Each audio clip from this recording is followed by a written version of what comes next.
done, we're gonna put it on a lightly floured sheet pan. I don't wanna use parchment. It's gonna stick to parchment. You're gonna end up peeling paper out of your dough for the next month.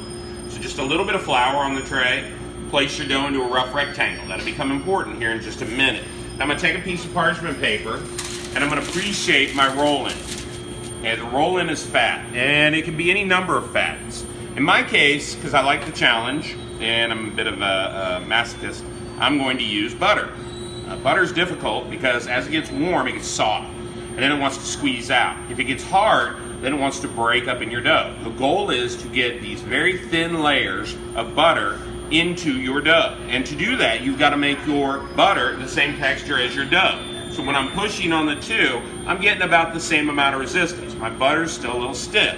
To help that along, I take my pound of butter and I put that in some plastic, and you can see my plastic's already a little roughed up. But then I take a pin and I'll pound it a little, just to soften it. If I'm using a handled rolling pin, make sure when you do that, you grab the barrel. You don't grab the handle. It's really hard on the metal rod. Grab the barrel, and when you hit, and it's better to illustrate it with this, hit flat, so you don't hit the table, okay, and you're not hitting your fat at a downward angle like that, or you'll tip the table with the corner of the rolling pin, which isn't good for the rolling pin, it's not good for the table, okay? So I've already softened this up, now I need to shape it. What I want it for is to be 2/3 as big as my dough. So if I divide my dough into thirds, I need my fat to cover 2/3 of it.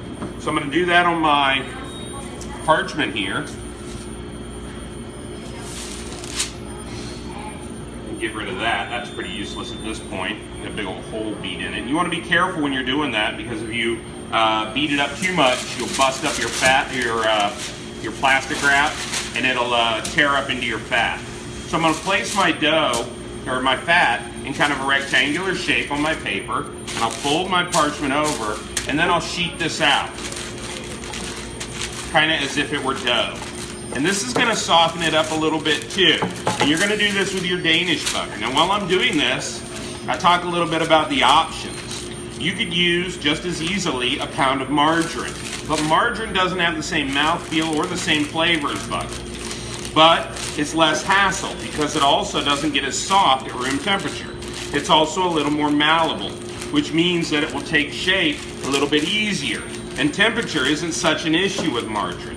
What you're using is called Summit. It's Danish margarine, which means that it's a combination of butter and fat. And you could make that at home. If you wanted to do this at home, you could take some butter, about half the weight of butter, put it in a mixing bowl, paddle it up, make it soft, and then add about half as much margarine and create your own Danish butter. I wouldn't use that formula for Danish butter that's on your formula packet. It's really kind of gross looking. It's got a lot of margarine. It's got some puff pastry fat, which is a really stiff version of shortening. It's not got a lot of flavor, I can promise you that. Now I can take my butter and lay it on my dough and see how I'm doing, and I'm pretty good lengthwise. I need just a slight bit more width. Now, what I didn't say is I don't want it to come all the way to the edge. I want to leave a bare little edge of dough exposed, and I'm a little narrow for that. So I'm going to take my rectangle of fat out a little bit further. And again, just barely to the edge, not all the way. Okay, that's in good shape now. Test fit this again. And my fat's in good shape. Close enough to the edge. I might be a hair long, but I'm gonna work this dough a little bit anyway. Now we take the tray, flip it over. The dough has a tendency to stick where the flour doesn't go perfectly, but that's all right. We're gonna take our dough and we're gonna stretch it out. Well, not stretch it, just push it out just a little bit further so that our fat covers 2/3. Would you grab me a pastry brush off the hot rack, please? All the way around. And then Eric's gonna get me a pastry brush that I forgot to prep up because I wanna take off this excess flour. I don't wanna leave that in my dough. If I wanted it in my dough, I would have scaled it into my dough. Leaving it in there is going to create tougher dough, and you will not want that by the time we get to the end of this dough. Thank you, sir. So when you sweep off, make sure you sweep off onto the table. Don't sweep off onto the floor ever. Now we're going to take our butter or our roll-in, peel back the paper. We can lay that directly on our dough. Again, we want to match up pretty well. Okay, you can pick it up and move it around. Make sure you're right at the end. We're not overlapping too much. Actually, a little bit narrow. So then once you're in place, push your fat against your dough and just peel the paper away.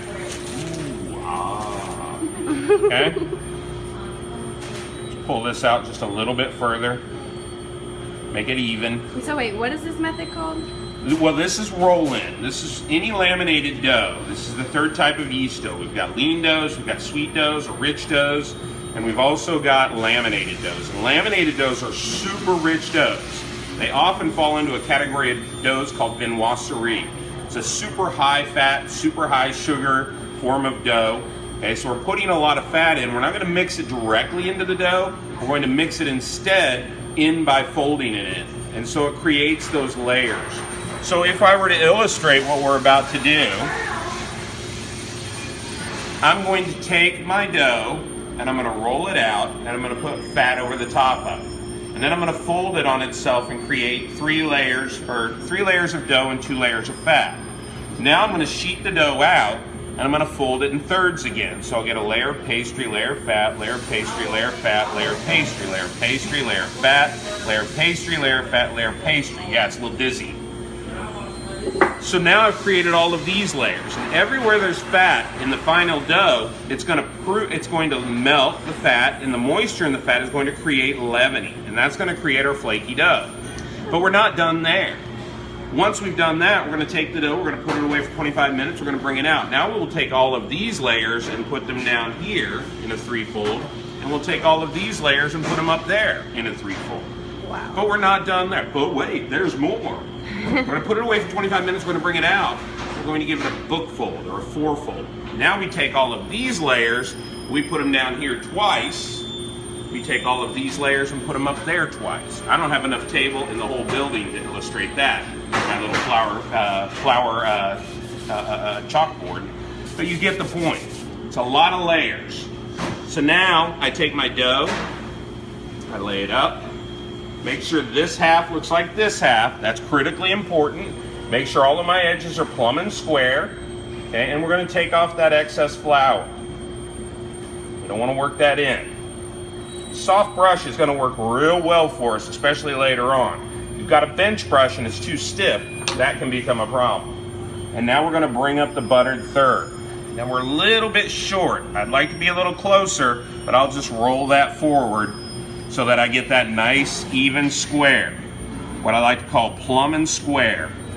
And on the ends, you can't see our butter, but it's in there. That kind of plays to our favor. Okay, 3 layers and 2 layers, just like I illustrated. Now at this time, this is called the lock. We've put the fat in, we've locked it in. Now we're going to give the dough its first turn. That turn comes from taking the dough and turning it 90 degrees. And now we roll it out, about as long as it was before. With this dough, it's going to be about 3 feet long and about 18 inches wide. But you want it about a ½ an inch thick and no thinner. Any thinner, you're going to crush your fat into your dough. Now for me, since I'm working a little harder here, I'm going to use a handled rolling pin. I like this better. I don't ever flour the rolling pin. It's not the rolling pin that's sticky, it's the dough. Light and fast, back and forth, side to side. And you can see how a handled rolling pin allows you to move a little more rapidly, a little more efficiently. And I'm paying attention to my dough the entire time. See the shiny table? That's not what I want to see. Pull it back, past half. Don't just pull it back here, pull it back here. You've done nothing about this place here. Now I've got a little bit of a mouse belly here. It looks like my snake ate a mouse. So I'm going to roll heavy there, just to thin that out. And what's happening is my butter is rolling out at the same rate that my dough is. It's doing that because they're the same texture. Now I need to roll my edges just to get those. Notice one thing I'm not doing. never going over the edge. That'll taper the edge, and I don't want that. Stay up on your dough. Back and forth, side to side. Sheet out. That's pretty good. I need to even it up though. Okay, see how I'm kind of narrow here?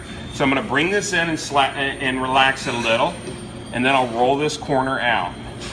If you need to pull a corner out, you can do that with a rolling pin by rolling off the corner. You can pull that corner up. Alternatively, you can just grab that corner and give it a little bit of a jerk.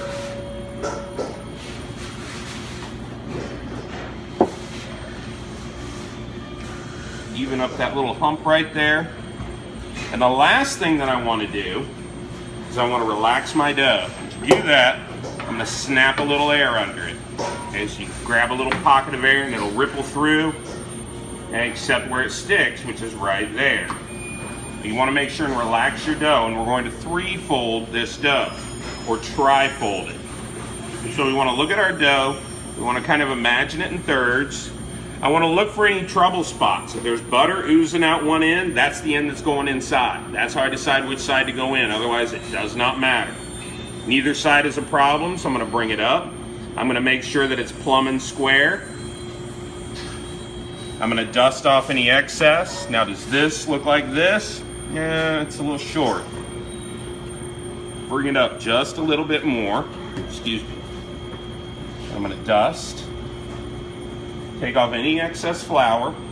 And I'm going to bring this up. Now, I could turn this dough one more time. It's got that in it, but it's close to not having it in it.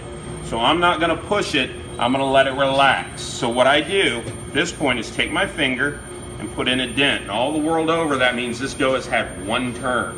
Okay? So if I ask you to take over my dough, you go look at my dough, you can say, oh, I see, this dough has had one turn.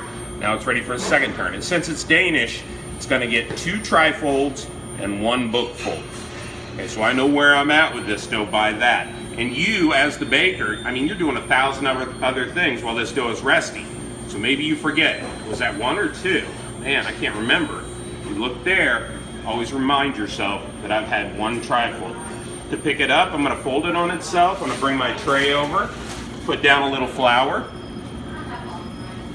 I don't want my dough sticky. And right now I've got some really thin layers of pastry and fat there, so I can tear this dough if I'm not careful. So I fold it over, I get my hands underneath it, I lay it out,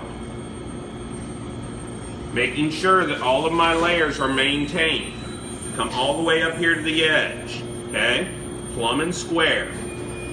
Because those layers have to be developed all through the dough. Now remember this guy, this buttered paper works really well, sticking to my dough, keeping it from getting a crust while it sits in the cooler for 25 minutes. No more, no less.